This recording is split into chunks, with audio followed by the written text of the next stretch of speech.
The Jedi could sense a lie from across a room. So how did the most powerful Sith alive sit next to them for years? That's not a rhetorical question. It's the central mystery of the entire prequel trilogy, and the answer most people accept.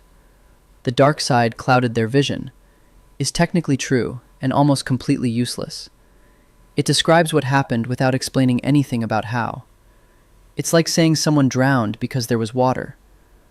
The real answer has 3 layers. Each one is more disturbing than the last. Together, they don't just explain how Palpatine hid, they reframe the entire tragedy of the Jedi Order. Before the in-universe mechanics, though, we need to talk about where this story actually came from. George Lucas didn't invent Palpatine from scratch. He copied him from history. In July 1981, specifically July 13th through 17th, Lucas sat down with director Richard Marquand, screenwriter Lawrence Kasdan, and producer Howard Kazanjian for a story conference on what would become Return of the Jedi. The question of the Emperor's identity came up, his nature, what kind of person Lucas actually had in mind for the character. Lucas answered without hesitating. No, he was a politician. Richard M. Nixon was his name. He subverted the Senate and finally took over and became an imperial guy, and he was really evil. But he pretended to be a really nice guy. That exchange was recorded. J.W. Rinsler published it in his 2013 book, The Making of Star Wars, Return of the Jedi. Nixon. Not some ancient sorcerer, not a comic book supervillain, a politician who smiled for cameras while dismantling the institutions around him. Lucas expanded on this in a 2005 interview with the Chicago Tribune. He'd been thinking about the recurring historical pattern of democratic collapse, and his conclusion was blunt. The democracies aren't overthrown, they're given away. 3 years earlier, in 2002, he'd told IGN the specific names he had in mind. The people give their democracy to a dictator, whether it's Julius Caesar or Napoleon or Adolf Hitler. Ultimately, the general population gives their democracy to a tyrant. That is the blueprint for everything Palpatine does. Not sorcery, not brute force. Patience, institutional exploitation, and a very convincing smile. Lucas built a fictional villain to dramatize something he'd watched happen 3 times in recorded history, and once more in his own lifetime during Watergate. Sheev Palpatine was born on Naboo 84 years before the Battle of Yavin. By the time he appears in The Phantom Menace, 32 BBY, the events that open the prequel trilogy, he's 52 years old and has been a senator for some time. He became a senator prior to 32 BBY, spending those years building political relationships, accumulating trust, and learning the Republic's vulnerabilities from the inside. Mark Sumerak's canon book, The Secrets of the Sith, narrated by Palpatine himself, explains the reasoning directly. As a Sith apprentice, he had sensed that the Galactic Republic was in disarray. He became a politician not despite being a Sith, but because of it. The Senate was a weapon he intended to pick up. As Star Wars, Tales of the Jedi reveals, he was simultaneously cultivating Count Dooku's disillusionment with the Jedi Order, laying groundwork for a replacement apprentice years before he needed one. Multiple parallel operations, running concurrently, before a single frame of Episode 1 takes place. When a young Queen Amidala stood in the Galactic Senate and moved a vote of no confidence against Chancellor Valorum, she was following the careful guidance of her senior senator. The canon book Star Wars Skywalker, A Family at War, is explicit. Palpatine had been orchestrating the Trade Federation's invasion of Naboo. The crisis that made his name, that positioned him as the humble senator reluctantly stepping up for his people, was a manufactured catastrophe. He accepted an invitation he had written himself. The first layer of his concealment is the one canon discusses most directly, even if the details are murkier than fans typically realize. Force stealth, also called force concealment, or in some lore traditions, buried presence, is defined in Wikipedia as a power used by highly skilled force sensitives to mask their force alignment, their ability to use the force, or their entire force presence from other sensitives. Three distinct things this ability can suppress. Most people collapse them into one, but the distinction matters. Hiding that you're dark side is different from hiding that you're force sensitive at all, which is different again from erasing your presence from force awareness entirely. A master of this technique could theoretically do all three simultaneously. What Disney canon doesn't do is formally explain how this works for Palpatine specifically. The detailed mechanics, the effort required, whether it's passive or active, how it interacts with close proximity, are laid out most thoroughly in Legends material that is no longer canonical. What canon does confirm is the ability's existence as a named power, and that Palpatine used it audaciously. For 13 years as Supreme Chancellor, Palpatine held regular meetings with Yoda, Mace Windu, Ki-Adi-Mundi, and the full Jedi Council, in their chambers, in the Senate, in his private office, and none of them ever sensed what he was. Not once. E.K. Johnston's canon novel, Queen's Hope, confirms he used the dark side in the Jedi Temple itself, deploying force compulsion on the grounds of the Order's own headquarters, surrounded by masters, and walking away without detection. He was getting bolder as the years passed. The undetected use of the Force inside the Jedi Temple wasn't a lapse in caution. It was confidence. Queen's Hope also provides the clearest portrait of what made this sustainable. Palpatine's main weapon, she writes, was never a lightsaber. It was his ability to manipulate people, one of his greatest skills since he was a boy, honed to a blade so sharp that people rarely even noticed he'd cut them until they'd lost too much blood. Force stealth alone, though, doesn't fully explain the scale of what Palpatine pulled off. The Jedi weren't just failing to sense him in passing encounters. They were failing to sense him continuously, for decades, in their own home. That requires an explanation that goes deeper than personal technique. In 2014, James Luceno published a Disney-era canon novel called Tarkin, ostensibly a book about Grand Moff Tarkin during the early Imperial period, and buried inside it was one of the most significant pieces of lore in the entire Star Wars canon. Beneath the Jedi Temple on Coruscant, there was a Sith shrine. Not a metaphor, not a ruin in some distant cave, an actual, functioning, dark side nexus, directly underneath the building where the Jedi Order lived, worked, trained, and meditated. Luceno's description, from Chapter 9 of Tarkin, is precise. The two of them were in Sidious's lair, a small, rock-walled enclosure beneath the deepest of the palace's several sublevels that had once been an ancient Sith shrine. That the Jedi had raised their temple over the shrine had for 1,000 years been one of the most closely guarded secrets of those Sith lords who had perpetuated and implemented the revenge strategy of the Jedi Order's founders.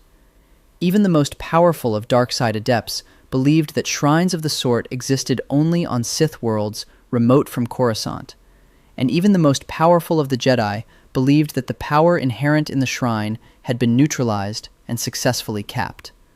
In truth, that power had seeped upward and outward since its entombment, infiltrating the hallways and rooms above, and weakening the Jedi Order, much as the Sith Masters themselves had secretly infiltrated the corridors of political power and toppled the Republic.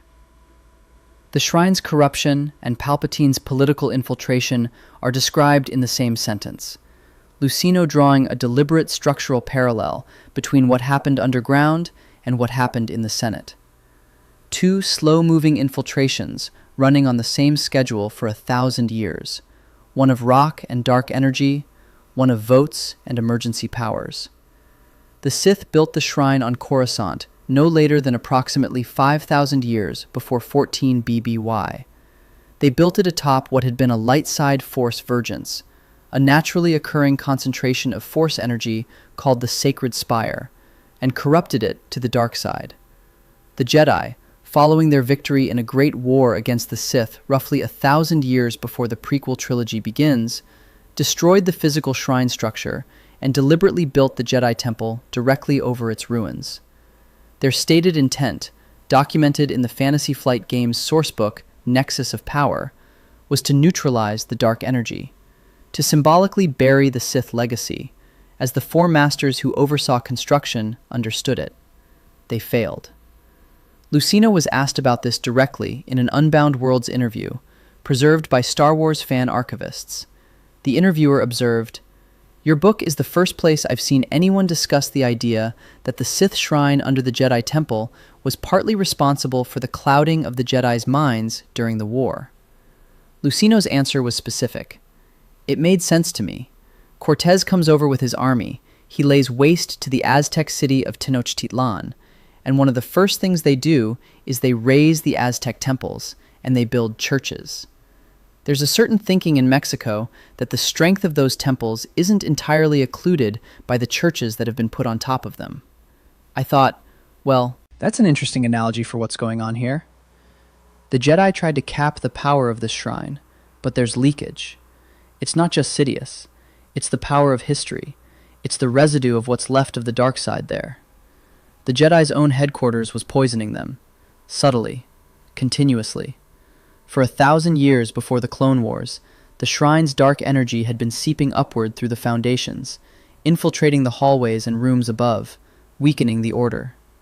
Their precognition, their ability to see into the Force, to sense threats, to read disturbances before they materialized, was being degraded from below by an enemy they'd buried and forgotten.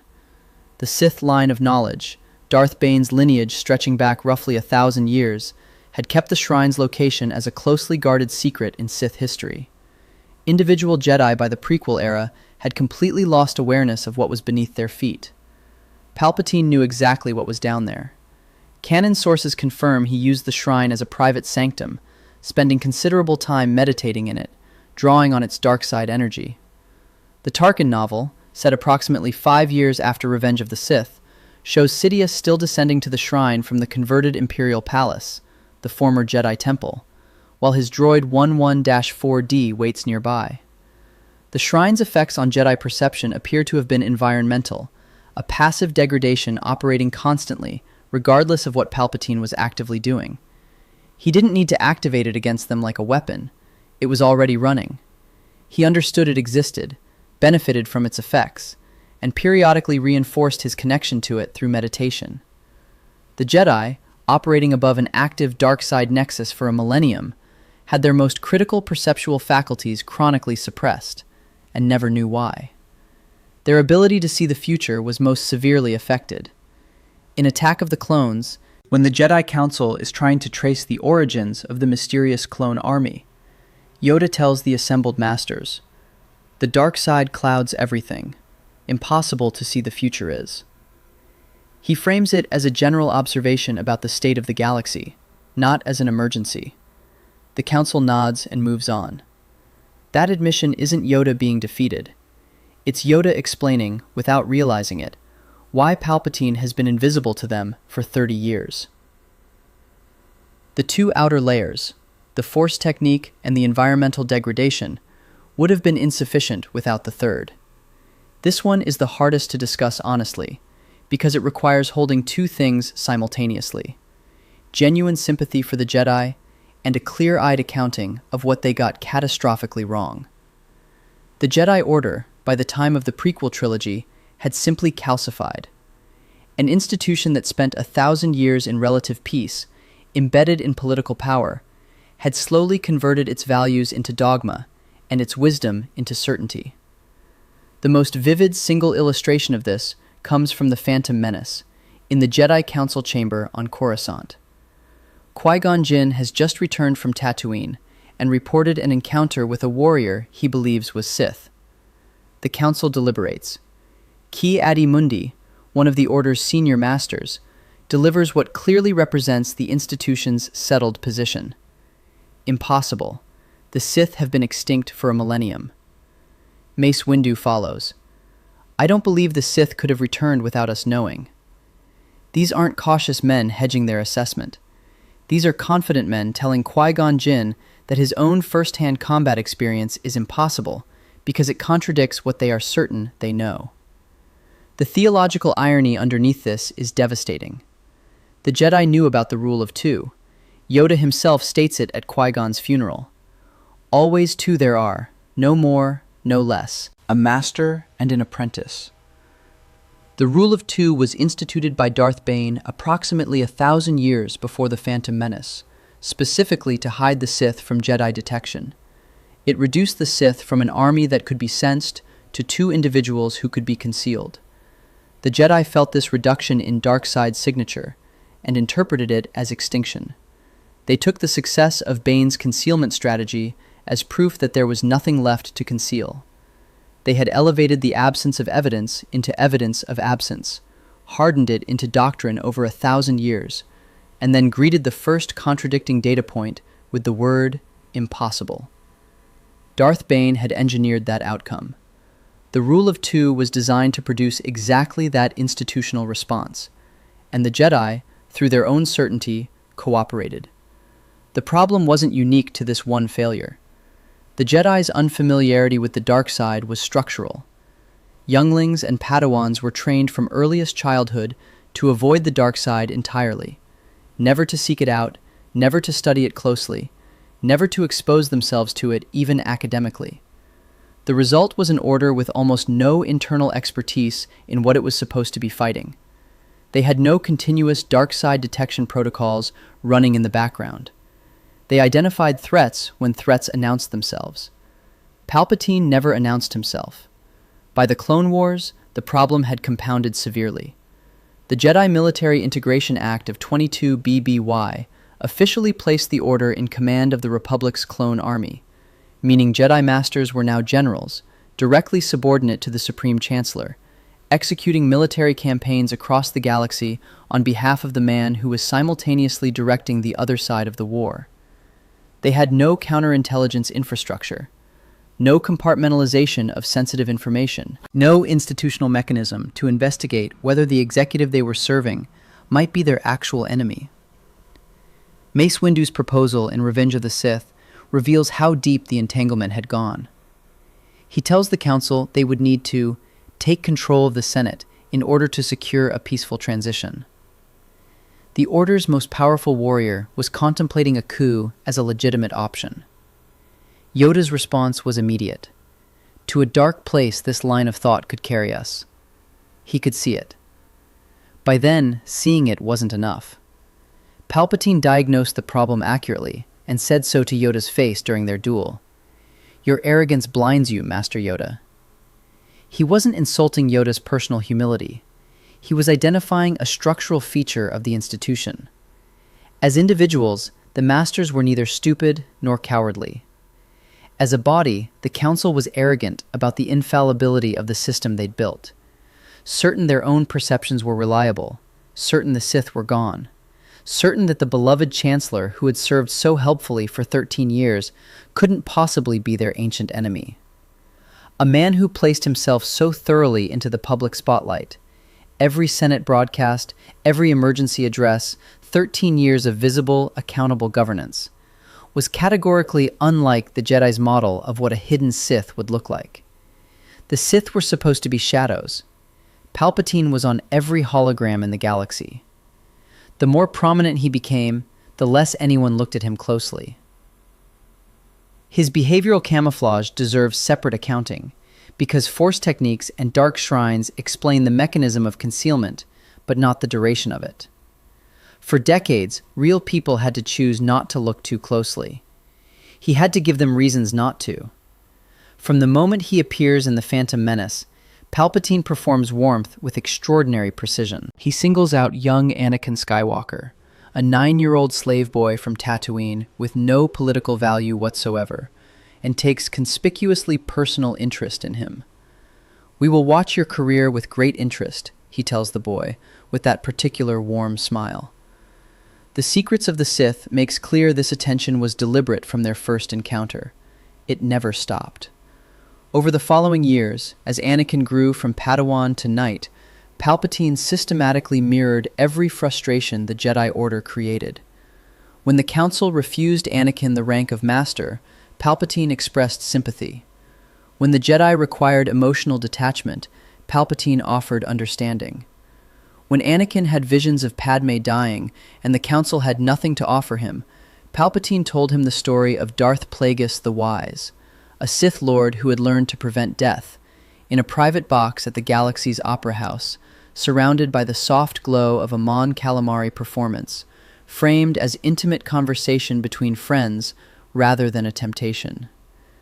That scene is the most concentrated example of what made Palpatine genuinely terrifying. He didn't push, he leaned. He offered exactly what was missing, in exactly the moment it was needed, in a setting that felt like friendship.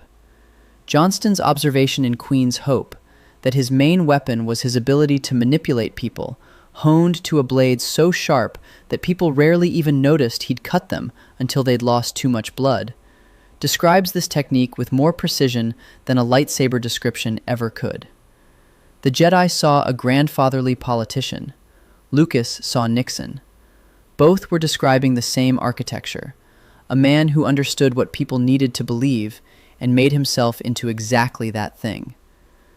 When you trace Palpatine's full timeline, the patience of it becomes genuinely unsettling. Born 84 BBY, Senator of Naboo prior to 32 BBY. Count Dooku being cultivated toward defection before the Phantom Menace even opens, as Tales of the Jedi reveals. By the time Qui-Gon Jinn brought Anakin Skywalker before the Jedi Council in 32 BBY, Palpatine had been running this operation for decades. He had been Senator Palpatine for years before any protagonist in this story had heard of him. The Naboo crisis that made his name was manufactured. Per Star Wars, Skywalker, a family at war, he had been orchestrating the Trade Federation's invasion of Naboo. The sympathy that propelled him into the chancellorship was built on a catastrophe he'd designed. The election wasn't a response to the invasion. The invasion was preparation for the election. Once chancellor, he controlled both sides of the Clone Wars, directing the Republic through executive authority, while simultaneously directing Count Dooku and the Separatist leadership as Darth Sidious. Multiple canon sources confirm this. He embedded inhibitor chips into every clone trooper and waited. He guided the Jedi into serving as his generals, depleting them militarily and politically, stripping them of institutional independence, and positioning them precisely for the one command that would end everything. Order 66 wasn't improvised. It was the planned conclusion to a project he'd been running since Obi-Wan Kenobi was still a Padawan. By the time Mace Windu finally identified Palpatine in 19 BBY, at least 13 years into the chancellorship, the Sith had already won. The clone army existed. The Jedi were scattered across the galaxy in isolated battalions. Anakin was in the building. The only thing remaining was the trigger. Palpatine didn't need to hide forever. He needed to hide long enough. The three-layer system, active force concealment, the passively degrading shrine below the Jedi's own home, and the Order's dogmatic certainty, gave him exactly that time. In January 49 BC, Gaius Julius Caesar crossed the Rubicon, the small river in northern Italy that served as the constitutional boundary between the Roman provinces and Rome itself. Bringing an army across that line was illegal, a direct violation of Republican law. Caesar had spent years working within the Senate's own procedures, manipulating the assemblies, building popular support through military victories and populist programs. He had made himself so politically central, so apparently indispensable, that the Senate's legal opposition was hollow before he crossed a single stream. The Senate then voted him the title Dictator in Perpetuity, Dictator Perpetuo. He became permanent ruler not by conquering the Senate, but because the Senate handed it to him. In January 1933, the conservative establishment of the Weimar Republic invited Adolf Hitler into government. Vice-Chancellor Franz von Papen had negotiated the arrangement, confident he and his colleagues could direct the Nazis once they were inside the system. Von Papen reportedly told a confidant they would have squeezed Hitler into a corner until he squeaks within 2 months. Hitler became chancellor through a constitutionally valid appointment on January 30th, 1933. The Reichstag fire decree in February suspended civil liberties using emergency provisions already written into the Weimar Constitution. The Enabling Act in March allowed Hitler to legislate without the Reichstag, and it passed with votes from the Catholic Center Party. Every step was technically legal. Von Papen was wrong within weeks. Hitler never squeaked. In 1972, Richard Nixon won re-election by one of the largest margins in American history. While his administration simultaneously conducted a burglary campaign against political opponents, obstructed federal investigations, and used executive agencies to harass enemies, Nixon maintained his public image as the pragmatic, responsible statesman who had opened China and ended American involvement in Vietnam. He won 49 states. The system eventually identified what he was doing, but the timeline was his, not the institution's. He was deep into his second term before he resigned. Lucas was watching all three of these patterns and building Palpatine to embody the mechanism they shared. The attacker works within the institution. He holds positions of legitimate trust. He appears to share the values of the people around him. And he exploits the one thing every stable institution inevitably develops: the confident assumption that the threat they're watching for would look nothing like this. The Roman Senate assumed Caesar was a great general, not a tyrant in waiting. The Weimar conservatives assumed Hitler was a useful instrument they could direct.